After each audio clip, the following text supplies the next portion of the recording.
कुछ मेरा ख़्याल है फैक्ट्स को क्लियर करने की ज़रूरत है। डॉक्टर आफिया सिद्दीकी जो हैं वो कन्विक्ट हो चुकी हैं एक यूएस कोर्ट से।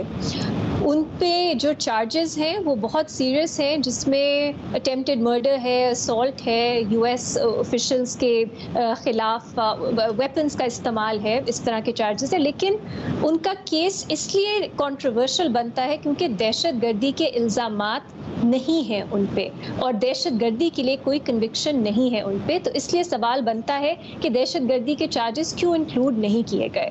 इसके अलावा अगर आपने केस फॉलो किया था उन्होंने ज़्यादा पार्टिसिपेट नहीं किया अपने ट्रायल में। उनकी मेंटल हेल्थ के हवाले से बहुत से सवालात हैं, जो एविडेंस पेश किया गया उसके हवाले से सवालात हैं, उनकी डिटेंशन में कंडीशंस कैसी हैं उसके पे सवालात हैं। कुछ लोग ये भी कहते हैं और ये एलिगेशन हैं कि उन पे तशद्दुद किया गया और उनको पे इल ट्रीटमेंट की गई डिटेंशन में जब उनको पकड़ा गया उसके बाद।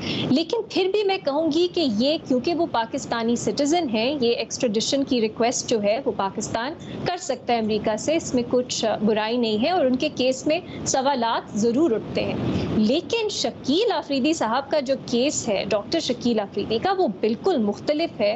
वो पाकिस्तानी रियासत की हमें बर्बरियत दिखाता है। यहाँ पे उनका कोई प्रॉपर ट्रायल नहीं हुआ।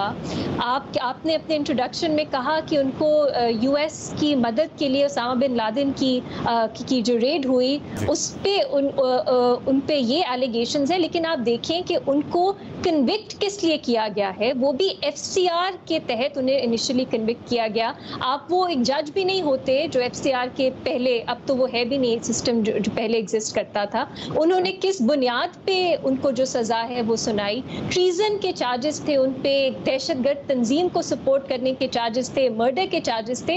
ये चार्ज नहीं था, इस पे उन्हें नहीं सज़ा सुनाई गई कि उन्होंने कोई जासूसी की या पाकिस्तान की रियासत के ख़िलाफ़ उन्होंने अमेरिकन गवर्नमेंट की मदद करके कुछ उन्होंने ये जुराइम किए। ये थे ही नहीं उन पे चार्जेस। और किसी ऐसी अदालत जिसको हम अदालत कह सकते हैं, उन्होंने उन्हें कन्विक्ट भी नहीं किया, कोई उनका ओपन ट्रायल नहीं हुआ।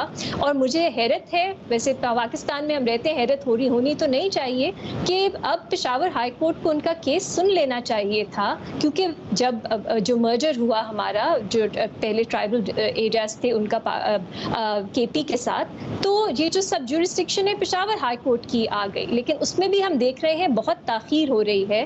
तो ये एक ब्लेटेंट इनजस्टिस का केस है जो पाकिस्तानी रियासत ने एक पाकिस्तानी शहरी के साथ किया है।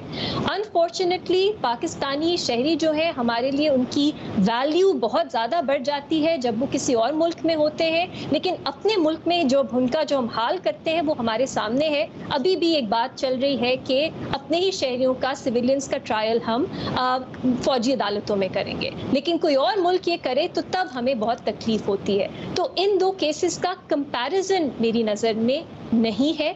लेकिन क्योंकि ये एक पॉलिटिकल मामला है, एक्सट्रेडिशन या जो स्वैपिंग होती है, तो वो अगर हो जाए इसमें कोई हर्ज नहीं है। लेकिन इनको हमें बिल्कुल ये नहीं सोचना चाहिए कि ये एक तरह के केसेस हैं। और फैक्ट्स दोनों के जो हैं वो मेरा ख्याल है बार बार, क्योंकि बहुत ज़्यादा दोनों कंट्रोवर्शियल केसेस हैं, दोनों पे बहुत ज़्यादा प्रोपेगेंडा होता है, मेरा ख्याल है फैक्ट्स को हमेशा सामने रखना चाहिए।